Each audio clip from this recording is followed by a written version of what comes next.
kanokis, no? So for today's video mga kanokis is magtuturok tayo mga kanokis ng B-complex sa ating mga alagang stag mga kanokis, no? Bilang continuation or bilang parte sa pagpapabuka ng katawan ng ating mga alagang manok mga kanokis, no? Alright, so bago ang lahat mga kanokis, no, is papakita ko muna sa inyo yung nagpisa kong boomer at saka yung mga kakerels na medyo malaki na mga kanokis, no? Alright, so tara mga kanokis.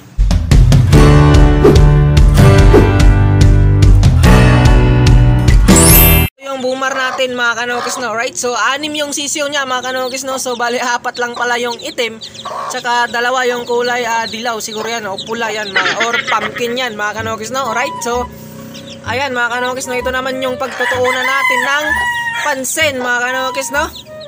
So aalagaan natin to, hopefully paglaki is hindi nakawin mga kanokis, no? Right, so ayan mga kanokis, so medyo maliksi sila. So ayan naman talaga kapag kaumpisa maliksi pa, pero pag kinalaunan nag 1 month medyo may iniinda na ang karamdaman, pero hindi natin hahayaan na magkakaroon yan mga kanokis, no? Right, so dapat bigyan natin yan ng maintenance nang sa ganoon maging manatili yung lakas ng resistensya ng ating mga alagang sisiw mga kanokis, no? So andito kumuha tayo ng isa mga kanokis, no? Sumanang-mana talaga sa tatay mga kanokis, no? Kulay itim, buyugin to siguro mga kanokis, no? Ayan mga kanokis. So andito yung tatay niyan. Nilagay natin dito sa breeding pen dahil tapos na naman naglimlim or namisa na naman yung boomer natin, so bakante na. So nilipat na natin dito nang sa ganon makapaglipad-lipad mga kanokis, no? Sa ganon mairesisyo yung katawan dahil wala akong tipis doon mga kanokis, no? So walang maliliparan yung manok natin, no? So dito na lang sa breeding pen, malaki naman yung area kaya lagay natin dito nang sa ganon i-ersisyo yung stag natin. So mamaya tuturukan natin to mga kanokis ng B-complex, no? So papakita ko muna sa inyo yung mga baby cockerels natin. Alright, ayan na sila. So bali yan mga kanokis is 10 yan, no? Nung 2 months pa sila is nai-out natin yung tatlong pula at saka 2 talisain mga kanokis, no? Dahil 6 na talisain to mga kanokis, no? So nadali lang yung isa ng daga kaya 5 lang yung natira at yung 2 is na out na natin, no? At saka yung isa pala mga kanokis, no, is nasama dun sa ninakaw na kanawayon mga kanokis, no? Right, so tara puntahan natin isa-isa mga kanokis, no? So andito mga kanokis, no? Yung edad nila mga kanokis is 3 months and a half mga kanokis, no? So ayan sila mga kanokis, no? 3 months and a half. So ito yung kapatid. So di kagwapuhan yung mga manok natin dito mga kanokis, no? At least meron tayong manok mga kanokis, no? Right, so di pa naman natin kayang bumili ng materialis talaga, pero soon kapag tayo ay pinagpala magkakaroon din tayo ng puging materialis mga kanokis, no? Alright, so pula, dito yung 3 talisain. Ayan, 3 months sila. So soon malapit na tayong maglibang dito, no? Pagka lumaki na papaspar natin to sila isa-isa mga kanokis, no? Alright, so ayan. So andito yung isang kanaway mga kanokis na natira dahil ito yung hindi kinuha, yung isa lang, yung kapatid lang yung ninakaw. Ayan siya, pogi naman siya mga kanokis, no? So ayos na din to. Meron pa din isang natira, wag lang bumalik. Pogi ng stag na to. So 7 months old, April 28 born. So malapit na din mag 8 months ngayong December 28. So ayan yung tuturukan natin mga kanokis, no? Naipakita ko na sa inyo yung mga manok natin mga kanokis, no? Alright, so ngayon oras na para tayo magturok na san mga kanokis, no? Sa ating alagang manok mga kanokis, no? Ayan, kukuha na tayo ng vitamina mga kanokis, no. So mga kanokis, kung ikaw ay magpapataba ng manok mga kanokis, no, dapat talaga tayo ay magturok mga kanokis, no, ng mga B-complex, injectable B-complex mga kanokis, no, right? Nang sa ganon, mapadali yung pagbuka ng katawan ng ating mga manok.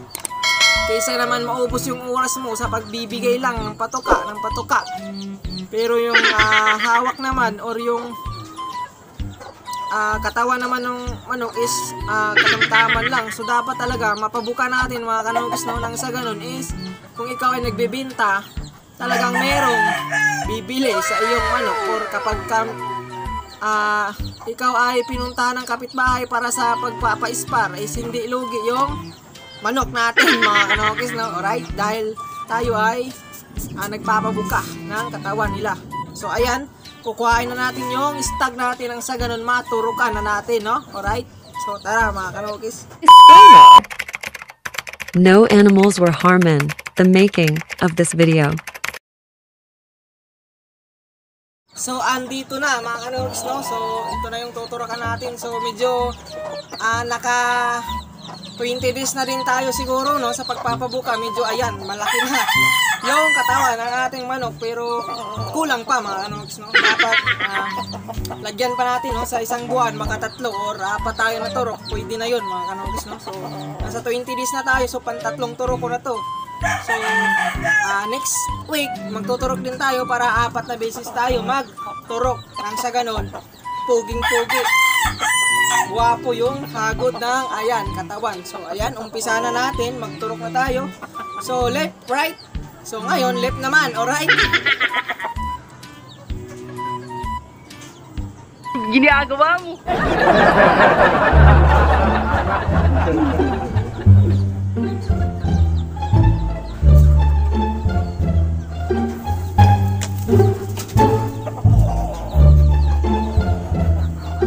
So ayan, naturukan na natin mga kanokis, no. So andito nakuha na natin yung tatay na mga sisiyo mga kanokis, no. So ito yung ginamit natin broodstag sa boomer pumpkin natin, no, mga kanokis, no. So effective naman, so successful naman mga kanokis, no. Meron tayong 4 na itim na nakikita at sigurado naman nagmana yon dito sa ating buyugin mga kanokis, no, right? So ayan. So tuturukan na natin mga kanokis. Ito maganda rin yung katawan mga kanokis, no, dahil sa ginawa natin mga kanokis, no.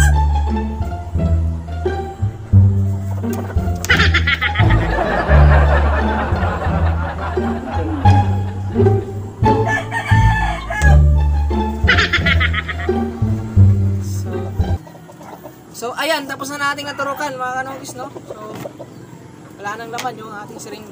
Hindi masyado kapugian yung mga nokis natin dito, pero pwede na mga kanokis. So ayan, soon kung tayo papalarin, kukuha tayo ng materialis talaga mga kanokis, no. Kasi prone pa naman yung area ko dito sa lupin. Kaya yun yung kumbaga nagdadalawang isip ako kung kuha ba talaga ako ng malupitang materialis. Pero soon tayo biyayaan na sa itaas. So gagawin natin, kukuha tayo ng materialis ng sa ganon. Nang sa ganon, meron tayong mga puging manok din talaga dito sa ating backyard mga kanokis, no. So ayan, tapos na tayo nagturok mga kanokis, no, right? So ngayon magpapakain na ako sa aking mga alagang manok mga kanokis, no. So ayan, nagpakain na tayo sa ating mga alagang manok mga kanokis, no, right? So ayan, so malapit-lapit na talaga silang lumaki mga kanokis, no. 3 months and a half, so running 4 months din. Pag 5 months siguro medyo okay na mga kanokis, no. So hanggang dito na lang for today's video mga kanokis, no.